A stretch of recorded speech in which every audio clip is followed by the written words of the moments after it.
Assalamualaikum warahmatullahi wabarakatuh. Halo teman-teman, perkenalkan nama saya Selviani dengan NIM A11124022.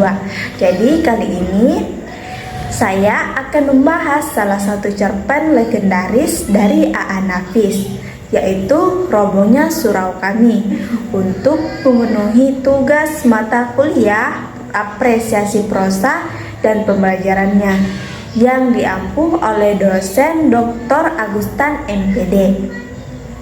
Jadi cerpen ini bukan sekedar cerita biasa, tapi juga sebuah kritik sosial yang sangat dalam. Apakah ibadah saja cukup untuk menjamin kehidupan yang baik di dunia dan akhirat? Atau justru kita harus menyeimbangkan antara ibadah dan usaha? Di video ini saya akan membahas sinopsis cerpen, unsur intrinsik dan ekstrinsiknya, pesan moral, serta kaitannya dengan kehidupan kita saat ini. Jadi, jangan di-skip ya. Robohnya Surau Kami bercerita tentang seorang penjaga surau tua yang hidupnya hanya untuk beribadah. Dia tidak bekerja, tidak memiliki harta, dan sepenuhnya pasrah kepada takdir. Baginya, dunia hanyalah tempat persinggahan sementara, sehingga yang terpenting hanyalah beribadah dan mempersiapkan diri untuk akhirat. Suatu hari, seorang pemuda bernama Ajosidi datang ke surau dan bercerita tentang seorang haji bernama Haji Saleh. Haji Saleh adalah orang yang sangat taat beribadah, rajin sholat, puasa dan bersedekah. Tapi ketika dia meninggal, dia malah masuk neraka. Haji Saleh protes kepada Tuhan. Katanya dia sudah menjalankan semua perintah agama, tapi Tuhan menjawab bahwa selama hidupnya dia hanya fokus pada ibadah tanpa peduli pada kehidupan di sekitarnya. Dia membiarkan rakyat kelaparan, membiarkan negaranya miskin, dan tidak berusaha untuk memperbaiki keadaan. Akhirnya, dia dianggap tidak bertanggung jawab dan dihukum di akhirat. Mendengar cerita ini, penjaga surau mulai ketakutan. Dia merasa kehidupannya mirip dengan Haji Saleh. Dia hanya beribadah tanpa bekerja, tanpa membantu orang lain, dan tanpa memberikan manfaat bagi lingkungan sekitarnya. Ketakutan ini menghantuinya sampai akhirnya dia memutuskan untuk mengakhiri hidupnya sendiri. Cerita ini berakhir dengan tragis, menunjukkan bagaimana pemahaman agama yang tidak seimbang bisa berujung pada keputusan dan kehancuran. Unsur intrinsik. 1. Tema utama dari cerpen ini adalah kritik terhadap pemahaman agama yang sempit. A.A. Nafis ingin menyampaikan bahwa agama tidak hanya soal ibadah, tetapi juga tentang bagaimana kita berkontribusi dalam kehidupan sosial. Terus yang kedua, tokoh dan penokohan. Tokoh pertama itu kakek, sangat taat beribadah tetapi akhirnya merasa putus asa dan bunuh diri. Yang kedua, Ajosidi, tukang cerita yang mengkritik perilaku orang seperti kakek. Yang ketiga, aku, narator yang menyaksikan kejadian dalam cerita. Yang keempat, Haji Saleh, tokoh dalam cerita Ajosidi yang menggambarkan orang yang hanya beribadah tetapi mengabaikan tanggung jawab duniawi. Yang ketiga itu alur.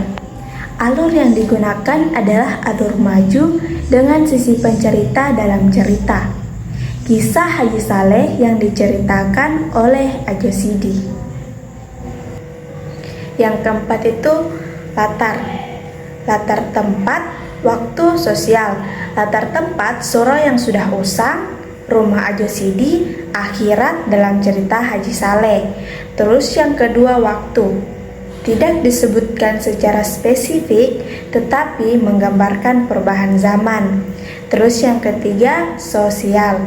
Masyarakat yang religius tetapi ada perbedaan cara pandang tentang ibadah.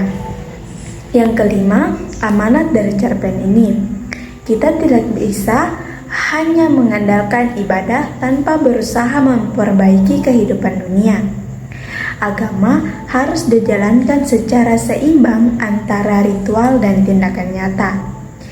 Jangan hanya pasrah pada nasib, tetapi juga berusaha untuk mengubah keadaan. Oke, selanjutnya unsur ekstrinsik. Ada nilai sosial, nilai budaya, dan nilai moral. Nilai sosial, cerpen ini mengkritik masyarakat yang hanya fokus pada ibadah tanpa memikirkan kesejahteraan sosial. Yang kedua, nilai budaya, menggambarkan budaya Minangkabau yang sangat religius, tetapi terkadang masih terjebak dalam pemahaman agama yang sempit. Yang ketiga, nilai moral, mengajarkan kita untuk menyeimbangkan antara ibadah dan kerja keras, karena keduanya sama-sama penting.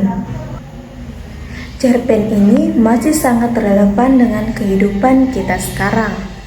Banyak orang yang terlalu fokus beribadah, tapi malas bekerja. Ada juga yang sebaliknya, terlalu sibuk mencari uang sampai lupa ibadah. Padahal agama mengajarkan keseimbangan antara dunia dan akhirat.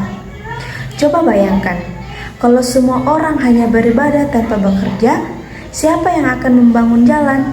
Siapa yang akan mengajar anak-anak? Siapa yang akan menyembuhkan orang sakit? Makanya, kerja keras juga bagian dari ibadah. Oke, kesimpulannya. Jadi, robohnya surau kami bukan sekedar cerpen biasa. Ini adalah cerita yang mengajak kita berpikir tentang bagaimana kita menjalani hidup. Pesannya jelas, agama bukan hanya soal ibadah, tapi juga soal bagaimana kita berkontribusi untuk kehidupan sosial. Kita harus menyeimbangkan antara kerja keras dan ibadah, karena keduanya sama-sama penting.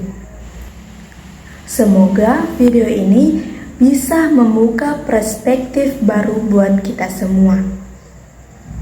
Itulah tadi hasil analisis cerpen Robohnya Surau Kami. Bila ada kesalahan kata, saya mohon maaf. Wabillahi taufiq wal hidayah. Wassalamualaikum warahmatullahi wabarakatuh. Bye-bye.